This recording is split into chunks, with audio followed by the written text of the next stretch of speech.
Lenten Gospel Reflections by Bishop Barron. Saturday, the 5th week of Lent. Many of the Jews who had come to Mary and seen what Jesus had done began to believe in him. But some of them went to the Pharisees and told them what Jesus had done. So the chief priests and the Pharisees convened the Sanhedrin and said, "What are we going to do? This man is performing many signs. If we leave him alone, all will believe in him, and the Romans will come and take away both our land and our nation."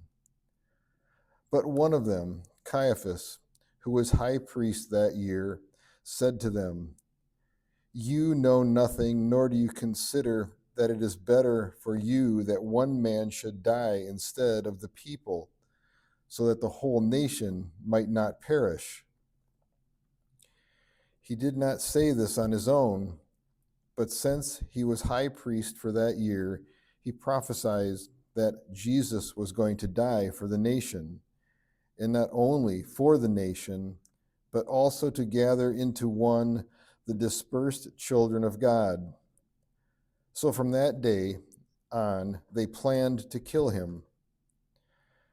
So Jesus no longer walked about in public among the Jews, but he left for the region near the desert, to a town called Ephraim, and there he remained with his disciples. Now the Passover of the Jews was near, and many went up from the country to Jerusalem before Passover to purify themselves. They looked for Jesus and said to one another as they were in the temple area, "What do you think? That he will not come to the feast?"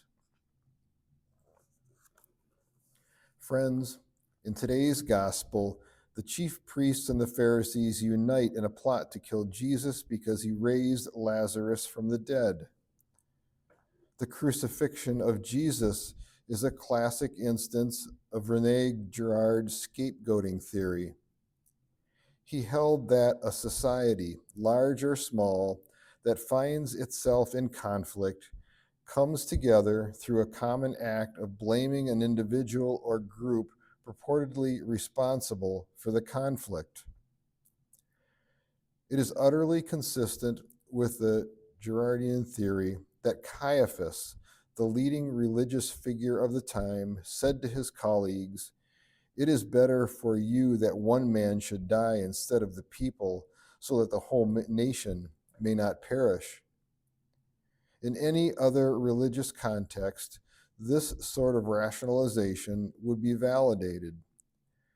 But in the resurrection of Jesus from the dead, this stunning truth is revealed.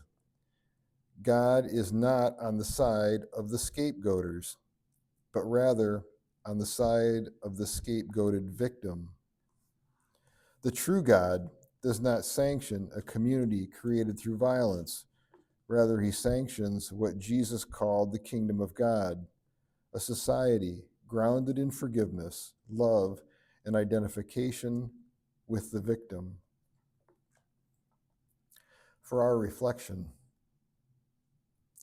how did the resurrection turn a scapegoating that Caiaphas supported into the key to our salvation?